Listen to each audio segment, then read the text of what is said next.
Welcome back, everyone. Well, it's Monday, and it's time for a look at health with Dr. Paul Arciero. Yeehaw! And yes, he did. He brought the grocery store with him today. Yes. Thank you for bringing that. I don't need to shop this week now, I don't think. That's mine. No. It is yours. Well, we can share. Oh, good. Thank you.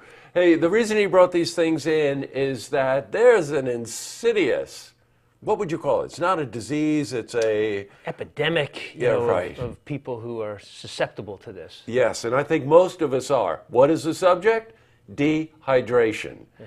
Now, it's a subject that we decided to talk about because in the summer, the signs are obvious. Yeah. Perspiring a lot, it's hot out and whatever, but in the winter, it's equally as devastating. Oh, it sure is. And a lot of that is due to the fact that we spend a lot of time indoors where we have this artificial heat and it's very dry heat. And then we go right from this dry, hot environment outside into a dry, cold environment. And what ends up happening in both of those environments, whether it's outdoors in the cold winter weather or indoors in the hot, dry heat, is our sweat and perspiration gets evaporated off of us very quickly. Right. So, we don't have the same signs and symptoms of sweating that we do in the summer. It's very visible and palpable and tangible.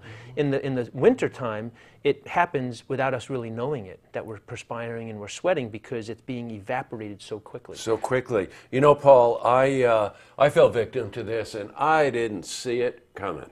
There's no signs like you feel sick or anything else. All of a sudden your body just says, excuse me, I don't have enough liquids, and the telltale signs are headaches, nausea, stuff like that. Right. And here you are really, really caught off guard, right? It can happen quick. So there are some other telltale signs that you should pay attention to before you get to the devastation of being fully blown into dehydration.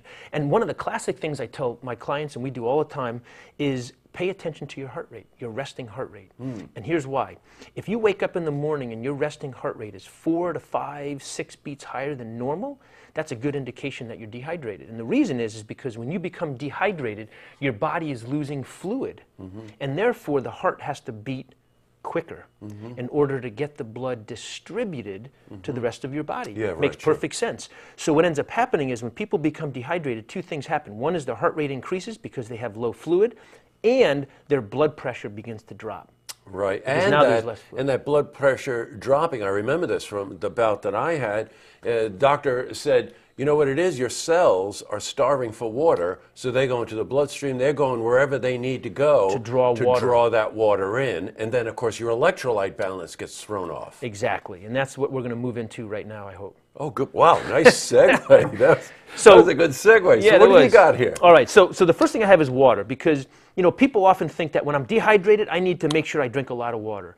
And that is partially true. It's only half true. That water should be your main fluid that you're drinking on a general basis throughout the day. Got it. But if you're somebody who is active and has a tendency to perspire a lot or sweat a lot, you need much more than just water.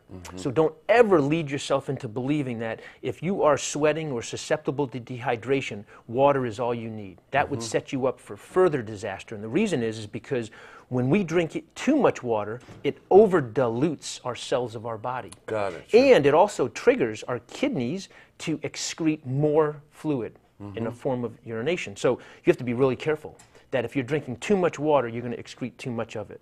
So you All need right, to, so what have we got what have we got here? We got An one of my. assortment I'm going to start with this one because this is one of my you favorite. love that Well, coconut I like milk, it. right? It's not for everybody because of the taste, but coconut water is a wonderful fluid replenisher because it's also got electrolytes in it. And the electrolytes that I'm talking about are sodium, potassium, magnesium, Right. chloride, and calcium. Those are the Okay. 5 main ones that we sweat and perspire out.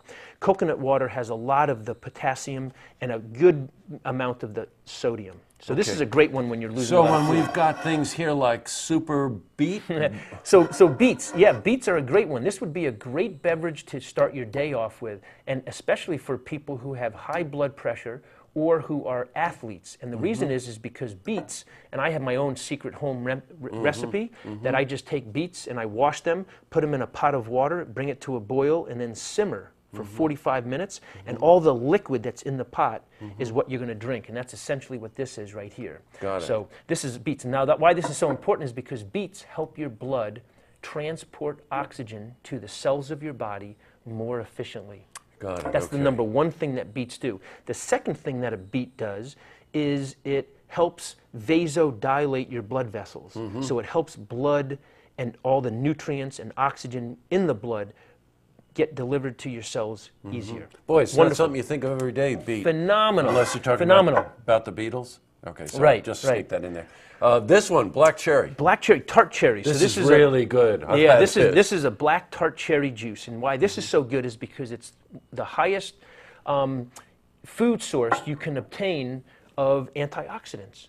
And so when you are sweating and perspiring and your muscles are active and using up a lot of energy, you're producing those harmful substances that we talked about a couple of shows previously, cancer causing, these free radicals. Yeah, right. I remember. Well, here you go. Tart cherries help quench or arrest those free radicals that have been produced through exercise. So it's one of the best, most effective post-exercise drinks you can have. Right. So what we're saying here is that starting before exercise, or really just starting the day, some kind of regimen where you're drinking some kind of beet juice. 8 ounces to right? 10 ounces. You get into an exercise situation or whatever afterward to replenish yourself. You can Tart jump cherry. into something like tart cherry. Excellent. So now let's Boy, talk a these little are bit good. about. Now let's talk a little bit about during, Jesse, and then we'll finish up. For during exercise, they're making these purees, these fruit vegetable purees, and these are wonderful because they're rich in antioxidants, they're rich in electrolytes and energy. So they have everything that you need while you're exercising right here. So I love these. You're seeing a lot more professional athletes actually even using these types of these are energy great. I electrolyte like this one. replenishments. And then one of my favorite is a homemade sports drink.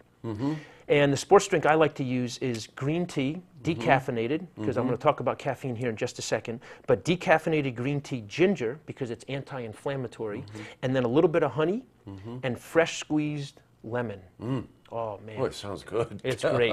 I mean, you have other choices, of course. We have the Gatorade and the Powerade, but a home remedy that contains the sea salt. If I didn't say sea salt, I meant to say sea salt, the decaffeinated green tea with a little bit of ginger, lemon, and honey is an awesome. Now, could you drink that cold or warm? Does it make a difference? Both. Both, So okay. if I'm out exercising in the cold, I'll make it a warm version. Yeah, sure. If it's out in the hot summer, I'll drink a cold version. Now, I mentioned caffeine, and the danger here with caffeine is a stimulant. And if you're exercising or exerting yourself, you don't want that extra stimulation of the caffeine. Yeah, now, some got it. people can tolerate it. I can't. I don't know about you, but when I'm exercising, I don't want my heart rate getting up excessively high.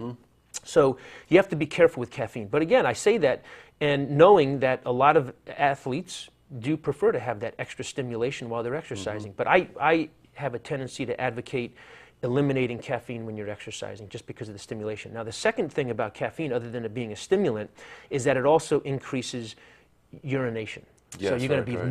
losing more fluid, and so you have to be careful if you're taking in too much caffeine because you'll get dehydrated potentially quicker.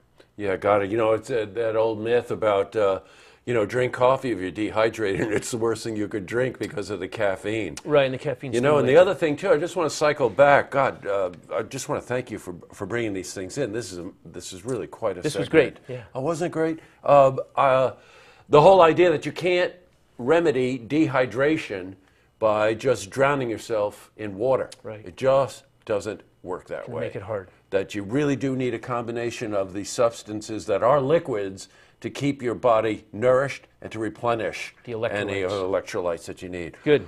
Wow, Paul, thanks a lot. Yeah. And we'll see you next Monday, and go grocery shopping. Let's get on some beats here. Okay. To see this interview again, head to our website, looktvonline.com.